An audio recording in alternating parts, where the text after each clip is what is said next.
Hi, I'm Sarah Siegel Magness, and this is my podcast, B.A Confidential. I am here in the polo capital of the world, Buenos Aires, Argentina. We are here in Palermo, the heart of Buenos Aires, meeting new people, having new opportunities, learning what us Americans don't know about this amazing city. When I came to Argentina, I needed something else besides polo.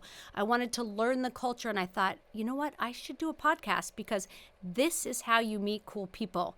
What a great interview with Gabriel. He's such an amazing and aspiring man. I think we're all going to take so many lessons from this interview. He told us how he overcame so many different things in his life to be successful, and see where he's going in his future is super exciting. I am so excited to have you here today. I can't even believe it. So I've heard so much about you from my friend Ivana, and heard how amazing you are. Gabriel Oliveri, and you are the director of marketing at the Four Seasons in Argentina. You are completely right, and I'm very pleased to meet you, Sarah. I read about you, and I really admire the things that you are doing in your life. So I have something in common, that is we believe that life must be an adventure. Oh, I like that. I like that. But I'm actually here to find more about you and find all your secrets. So excited to talk to you about everything that's happening. I'm ready. I hope that people can understand me in English.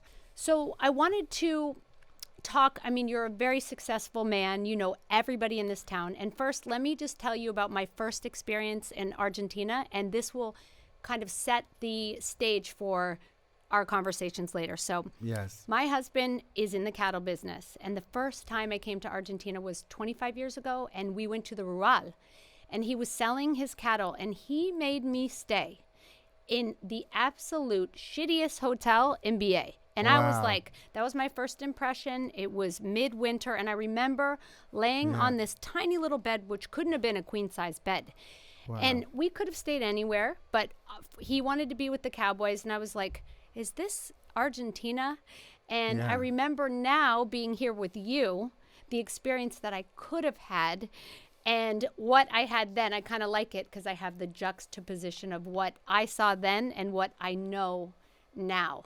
And so I'm so excited to kind of delve into that. And one of the things I wanted to talk to you begin with was that you came from a small town, I guess. Yes. Here, how far away from BA?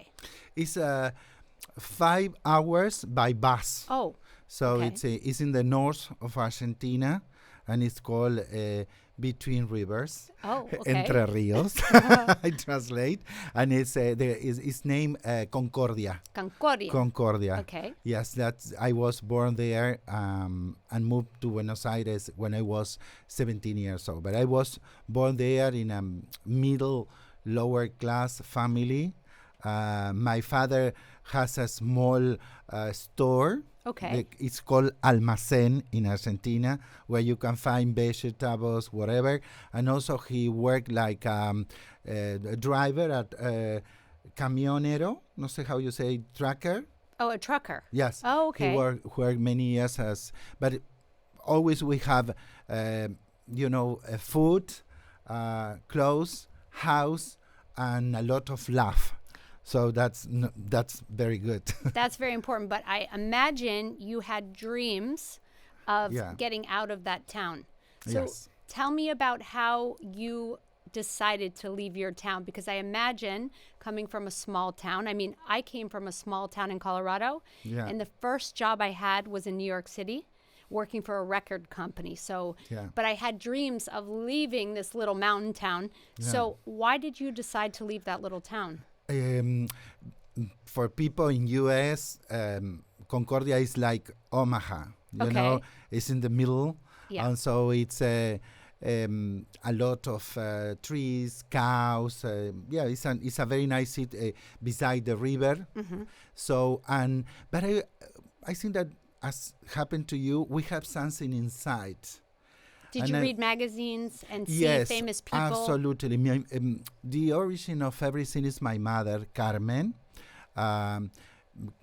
She passed away, but Carmen, my mother, she transmitted to me this kind of taste. she read Hello magazine. Okay, Hola. we have Hello now in the U.S., which is so cool. You have We do. Hola, and all the she was from Spain, so I have the Spanish culture. We read about in this moment Juan Carlos, the king, and Sofia. So I was very involved in the middle of nowhere about royalties, Limoges, Baccarat. She taught me, we didn't have there, but she taught me about Bulgari. And I'm living the life that she would like to have. Oh, that's so nice. But She's probably looking down on you, saying, yes, absolutely. Good for you. Yeah, and she told me when I was, this is for mothers, maybe it helped. She told me when I was a kid, in a very common house, in a regular neighborhood, she said, you are special. I believe that. She said, don't tell anyone, but you are special. You are not similar to your friends. And I said, why am I special? Gabriel, you are a prince. Aww. And she put me inside. It was not true, but I believe it because it's your mother. That's right. I grown up with this sensation that she said, you have to expect wonderful things in the world. So even if my life was in the middle of nowhere, I'm always thinking about that something is going to happen. And I told my friends, and at high school, say, I'm going to meet all the people, all the most important celebrities and personalities of my time. And it happened. That's because you were manifesting it and didn't even know what manifestation was. It started with your mom. Yes, and always I was growing up all the time. Maybe for my optimistic, but I move, imagine, in a bus called El Rápido from Concordia to Buenos Aires. But did you say one day, I'm out of here? I'm going to the big city. I decided I feel like a foreign in my city. Yes. I never think that I own to this small town. Never. I think that something was wrong and I was born there, but I was always thinking that the world is my born place. Yes. The world. I would like to move to Buenos Aires, to New York, to Paris, and it happened. And it was very inconscious thinking that it's going to happen. Yeah. But I believe it. And I say to my mother, I want to move to Buenos Aires. It's always danger, the city, rock, drugs, sex. And I was looking for that. You're like, yes, I was now looking I'm for going that. to the right and city. It's very difficult. So, but she was amazing. She helped me to move to Buenos Aires. And I moved to a university resident managed by the church. So I went to mass every Sunday. Good. Then I changed a little bit. Oh, so let me ask you a question. I know that you are gay, and I was wondering if that was something that you expressed when you were young, or did you feel like in your hometown you weren't able to do that, and maybe that was part of the reason why you wanted to move to the big city? Tell me a little bit about that. Yes, it was one of the reasons. It was a nightmare because when you was born in a small town and you are gay, you think that you are the only one gay in the world. And everyone asks, do you like, you have a girlfriend, which is the girl that you like the most, but you like the other gay boys. You like the boys. You like boys. So and nobody asks if you like a boy. Everybody asks about which girl is the most beautiful for you. So it's very difficult and it's a secret. When did you actually come out? How old were you, and had you have moved to BA by then? One of the reasons to move, very strong reason, was being gay in the small town. Yes. Because it was not accepted in any place in Argentina. I don't know in the world at this time, but I decided to move to be me, to be free. Yeah. And that's the reason to come, because the first things that I did, I went to, when I was 15 years old, I was very depressed. I don't want to leave. So I contacted myself from the square in my small town. I call a psychologist and I say, I'm a teenager, I'm gay, I don't want to leave, I want to talk to you. And the doctor accepted. Yeah. And I'm started to talk to her once a week. She said, you have to move, you have to leave. And believe me that you will find someone in Buenos Aires. Move to Buenos Aires. Yeah. So I talked to my family when it was the time. I say I want to move to Buenos Aires, and I don't accept a no for an answer. So my mother helped me to come, and it took a lot of time to tell to my mother. Because I don't want to. My father died, and I have never told them about my sexuality. It was not easy in those times. Now I see that in Buenos Aires and also in my hometown, it's easy to share because of the social media. All the people that come out, the stars, that they said that they are gay. So it's easy. But anyway, no, everyone accept that you are gay. And many families say, oh, I accept gay, but they prefer not to have a gay son. I feel like coming from, I live in LA. Yeah. Everybody is so open. Although Yeah. when I came here, I felt a little bit repressed. There's a lot of repression of sexuality. Yeah. And for me, that was very strange because, Yeah. everyone is so open in LA. And by the Yeah. way, everybody is very bisexual. Yeah. Maybe, do you think part of it is the religious upbringing? People are Catholic. They look down upon that. And somebody told me B.A. is one of the most gay-friendly cities in the world. Do you believe that? Yes, absolutely. If you are gay, Buenos Aires is a paradise. So here you are in B.A. Yeah. and you're living in your small lifestyle quarters. Yes. And you walk past a building being built and you ask the question, what is Yes. this? Tell me that a little bit about that story. Yes, it was the time of the government of Alfonsín. The Argentina inflation always was insane. Oh. But those time it was like 4,000% per year, the inflation. That's unbelievable. So it's insane. So I was trying to get a job in many places through the newspaper, and it was impossible. And I didn't have anything to eat. So I said, I must find a job. Yeah. And I was walking down to a building that was finishing the construction, and it was a worker at the entrance say, what is going to be this? It's going to be a hotel. So I asked for the telephone number of the construction company. I called them. Then they give me the phone number of the owner company, and I call them. And I say, I'm looking for a job. And they say, well, we have a bellboy position available. And I started. And I was in charge of opening the door. Mm-hmm. And also the luggages, and maybe a bus arrived with 30 luggages, and I'm the only one to bring them to the rooms. But you have this fire inside, and you think that everything is going to be okay. I want to move to another position, and I was in the night shift, and many times when I was alone, 3 o'clock in the morning, I went outside the hotel, and at the entrance I look the sky and I say, God, help me to get my dreams. I'm always asking God, because I know that this is not what I want, but I enjoy doing. And finally, I finished in 3 years there being a sales manager. Yeah. So, but always asking, you have to ask.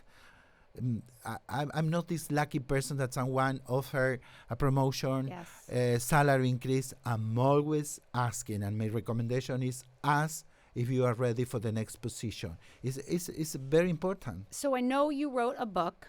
Yes. And so tell me, do you have like a set of rules for succeeding for any young people out there who want to, have a dream and make that dream happen? Yeah.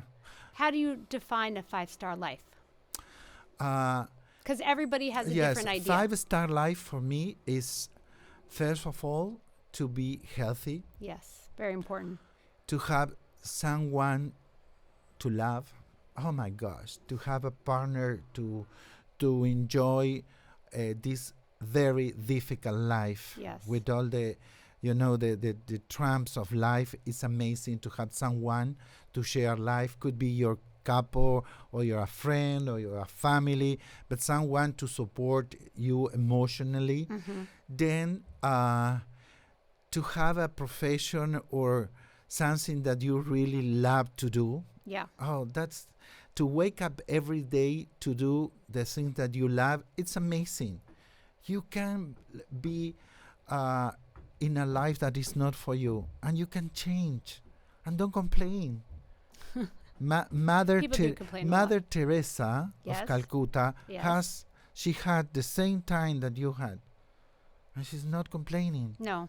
Do whatever you want. Yeah. And don't put your excuses in the other. Oh, I didn't do that because of my mother, my father, my couple. Do it. Yes. Don't have a life of excuses. You can't. That's horrible. Do whatever you want to do. Which you're doing, which is so amazing. So once you had all your promotions, I Yes. have some very interesting questions about this hotel. I won't ask you who your worst guest was, but tell me who is your top No. 5 favorite guests at the hotel. I imagine, I know one person that came. I don't know her personally, but Madonna was here. Yeah. So I don't know, and I work in many hotels, 5-star hotel, and I met many people. So when you are a hotelier, you are like a psychologist or like a priest. You can talk, and it's fair for the guests that you can talk about them. But of course, in the newspaper, it was published, and it was a dream for me. To meet people like Madonna. Unbelievable. Yeah. Imagine, I was with Madonna 3 times, and because I love people that they became what they want to be. Yep. So And she's becoming what she wants to be over and over. I mean, look at her now.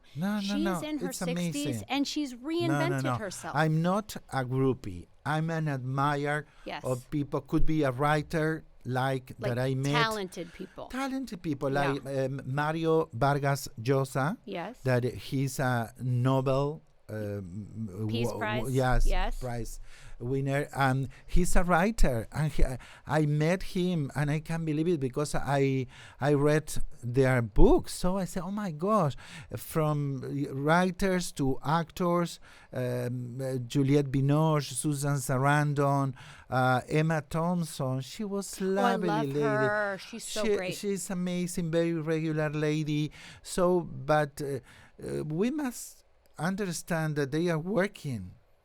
For you for people it's a famous people, but they are working. Yes, they are usually. They are or there on for a vacation. concert. They don't have time to be in charge of you that you are a fan. So, but I admire them, and I'm in contact with President. I met with Bill Clinton, Fidel Castro. Yes. Also, he was at the hotel. So is that how you first met him, and then he invited you to Cuba? Yes, because what happened was it was in another hotel, not at the Four Seasons. Okay. But he came to stay at the hotel, and I escorted them to the room. And in the elevator, he asked me, "Have you visited Cuba?" No, because I prefer places with history. No, I don't like to be to a beach and say, "History." Cuba has a wonderful history. Yes. No, I know, but I know very pro Cuba because of all the situation that we know about Cuba. Yeah. But he started to talk about Cuba and why I had to talk Cuba. Imagine that he's the best travel agent for Cuba. So he spent like half an hour at the entrance of their room talking about Cuba. And he said, "You must go," and he convinced me. So I say, "I want to stay in a no hotel with history." I say, the National, El Nacional, yes. where Frank Sinatra with Abba Gardner stay. So we went to the inside the room, and he wrote a letter to the hotel. Please welcome Gabriel. It's a friend from Buenos Aires. Give him a VIP treatment. So this year in December, I went with a friend to La Habana. But after he died. Before he died. Yes, this December. Yes, when I met him. So I went to this hotel, El Nacional, and I say at the front desk, "Okay, I'm coming here because of the commandant." I said, "Oh my gosh, and they offer me the best room, Oh, wow. a VIP treatment, and I enjoy very much La Habana, and of course the history and the museum. No, it's the architecture, the Art Deco. I love the Art Deco, style. So I love and Art Deco yes, too. and he was very nice, and I have the chance of saying, well, I think that many things happened in Cuba when in the times of the revolution with the gay people. Yeah, it's true. And he said, well, it was another time.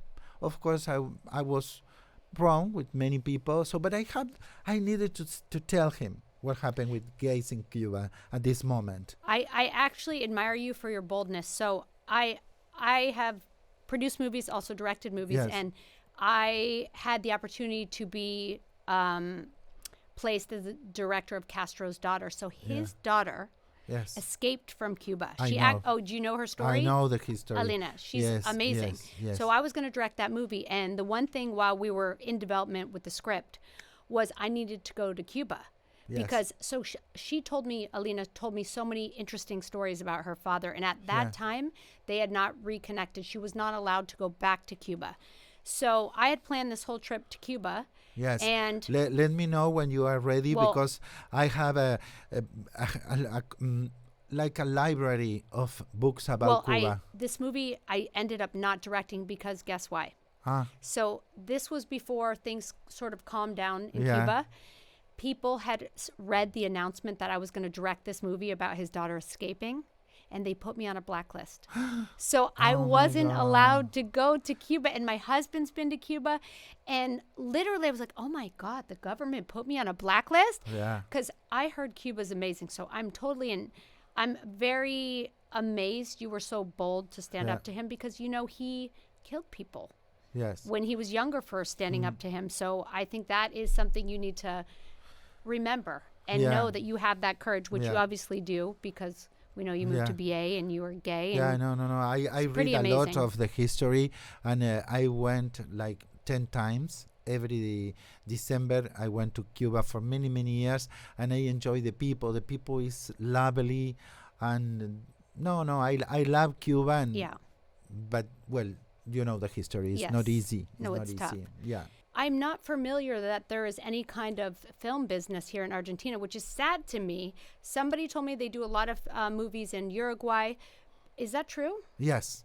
Many, And why? I don't know, because Argentina is very inexpensive, but many movie companies move to Uruguay. We have here fantastic people. I mean, yeah, you do. That's it. We have very talented people to shoot in movies. Well, should we start? Maybe we should start a production company, me and you. In the past, we have a lot of companies. And what happened? They went away? Yes, moved? they are going now to Uruguay. So I don't know why, because Argentina and the city. The city is to be in a movie. The way you do it is through tax incentive. So in the U.S., that's why New Orleans happens. We actually had a film business in Denver. Then it left as soon as there was no tax incentive. So we need to lobby the government here and say, give people money for filming in Argentina. Because I agree. It is the most diverse landscape, incredible people, a beautiful... So if you how are you going to pursue your acting career here if there is no film? I'm always, I'm a part of hotelier. That is my life, to be a hotelier. I'm always at the end of the year that I recommend people, I make a list of what I have to do next. Oh, smart. Every year. And when do you do that? Right after New Year's Eve? 31st of December, Perfect. like 5, 6 o'clock before going to a party, the New Year's Eve. And I say, okay, how was this year? And what I'm going to do next year? What places I have to visit? What is next? Oh my God, that's life. When you are pushing yourself to do something new, something that you are not comfortable. That's what I feel like polo is. Because polo is, for me, I the can sport. imagine. So difficult. I wasn't born to a polo family. I fell into polo, and then it became my life. And it is the hardest. Every day I am humbled by my experiences on the polo field. And I swear it was brought into my life to keep me grounded. Like, every day there's something new to learn. Every day I discover something about myself. Sarah, this is to be alive. Yes. This is to be alive. It is. People that feel that they are dead, of course. And it's not easy. People want to be happy. To be unhappy is very easy because you just need a furniture, you need a sofa to put there with a beer, and you are completely unhappy. To be happy, you have to wake up, you have to find friends, family, what you want to do in life. So it's why people is not happy? Because it's a huge effort to be happy. This is life, just to catch the wind. Well, I'm super excited about watching your life unfold. And also, now that I have a friend at the Four Seasons, I will be at the pony line with Ivana, having drinks and eating your famous hamburger that I've heard so much about. And by the way, let me just say, I was a vegetarian when I came to Argentina 3 years ago, and let me tell you now, I am enjoying meat like no other. Oh my gosh. So, and I feel the best. You are an open mind lady. Yeah, well, I was a vegetarian 20 years, and here I am. So I want to have a hamburger with you at the pony line. Absolutely. A drink and enjoy watching you. You are invited. do Your work. energy and your style is a Four Seasons style. I feel very thankful for that. I like it. Well, thank you so much. My pleasure. I loved getting to know you, and I can't wait to have some nights out with you. Yeah.